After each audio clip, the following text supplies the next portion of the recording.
नमस्कार, स्वागत है आपका। उत्तर प्रदेश के अंबेडकर नगर से इस वक्त की सबसे बड़ी खबर की उत्तर प्रदेश सरकार के मंत्री, अंबेडकर नगर के प्रभारी मंत्री गिरीश चंद्र यादव का आगमन अंबेडकर नगर में हुआ है। उन्होंने विपक्ष पर तीखा हमला बोला है नारी बंधन अधिनियम को लेकर के कि लोकसभा में इस अधिनियम को पास न होने देने में जो अड़चन विपक्ष द्वारा उत्पन्न किया गया, इसका खामियाजा चुनाव में भुगतना होगा। जनता चुनाव में जवाब देगी। नारी सशक्तिकरण की चर्चा करते हुए उन्होंने विपक्ष को घेरने का काम किया है। तो इस समय हम सर्किट हाउस में मौजूद हैं, जहां पर मीडिया को ब्रीफ कर रहे हैं प्रभारी मंत्री गिरीश चंद्र यादव। क्या कुछ हमला बोल रहे हैं विपक्ष पर और पत्रकारों द्वारा पूछे गए सवाल के जवाब में क्या कुछ कह रहे हैं, तो हम सीधे आपको लेकर के चलते हैं उस मीडिया ब्रीफिंग। तो ये नारी बंधन अधिनियम विधेयक लोकसभा में पेश आधी आबादी को प्रतिनिधित्व देने वाला था, ये अधिकार दिलाने वाला था।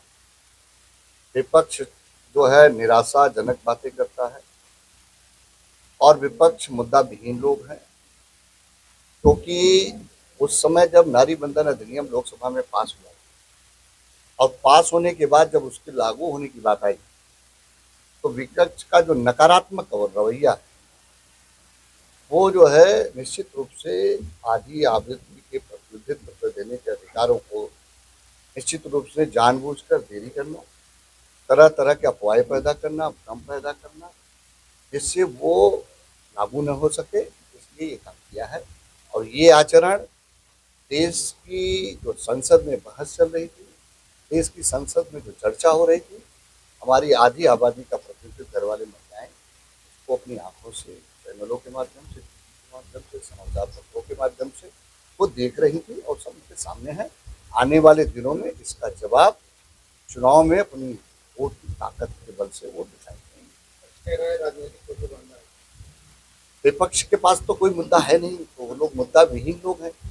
ये बताइए कि आज 1996 से लगातार जब लोकसभा में पहली बार गीता बनर्जी जी ने महिला विधेयक पेश किया था, महिला बिल लेके आई, तब से लेकर अब तक कितने दिनों तक लंबित है, तो विपक्ष का ये रवैया के कारण है। आज प्रधानमंत्री मोदी जी के नेतृत्व में उनको ये उनका अधिकार दिलाने के लिए और दिलाने के लिए बिल लेके आए और बिल जो है लागू करने की बात लेकर आए, तो नकारात्मक रवैया अपना रहे हैं। तो देश की संसद में जो चर्चा हो रही है वो सब महिलाएं हमारी देख रही, माताएं देख रही, बहनें देख रही, जिनको प्रतिनिधित्व मिलने वाला था, जिनको अधिकार मिलने वाला था, वो देख रहे और इसका जवाब अपनी वोट की ताकत के बल से एहसास कराएंगे। आने वाले दिनों में इनको एहसास हो जाएगा।